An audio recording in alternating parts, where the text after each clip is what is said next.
Nasa ilalim na ng state of calamity ang ilang bayan sa Ilocos Sur. Lubog sa baha ang mga bahay pati ang mga palayan na sa bayan ng Narvacan. Nakaranas naman ng landslide sa iba pang lugar. Makibalita tayo live kay Manny Morales ng GMA Ilocos. Manny. Mark, isinilalim sa state of calamity ang bayan ng Narvacan at Santa Maria, Ilocos Sur dahil sa walang patid na pagulan mula pa noong weekend. Binaha ang ilang bayan at pangunahing lansangan sa Narvacan, Ilocos Sur dahil sa tuloy-tuloy na pag-ulan.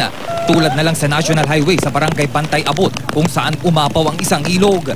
Nalubog ang mga palayan at mahigit 50 bahay. Umabot hanggang tuhod ang baha sa iba pang barangay. Handa raw ang provincial government sakaling lumala ang baha sa ilang lugar. On the way, di kaya kasapulan ng extra nga dump trucks nga nagapod sa provincial government.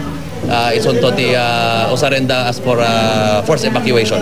Sa barangay Banglayan naman, buntik nang matabunan ng lupa ang ilang bahay dahil sa landslide sa gilid ng bundok. Nailikas na ang mga residente. Masaplang mapagandan, termal balin ko makat, handa ko mga urayanin nga kumaro pa ilaing, di ag-evacuate na kumanta. Narigat kami no sa tulagaro no dandanin nga dahito gigidan to aminan it. Hindi rin nakaligtas sa hagupit ng habagat ang ekta-ektaryang sakahan sa Burgos, Ilocos Sur. 26 na barangay ang lubhang naapektuhan ng pagbaha.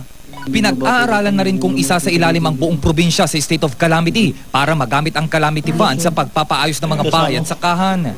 Natabunan din ng gumuhang lupa ang isang bahay sa barangay Arab, Pidigan, Abra. Wala namang naiulat na nasugatan sa insidente. Nasira rin ng landslide ang railing sa tabi ng bangin sa National Highway sa barangay Imuli.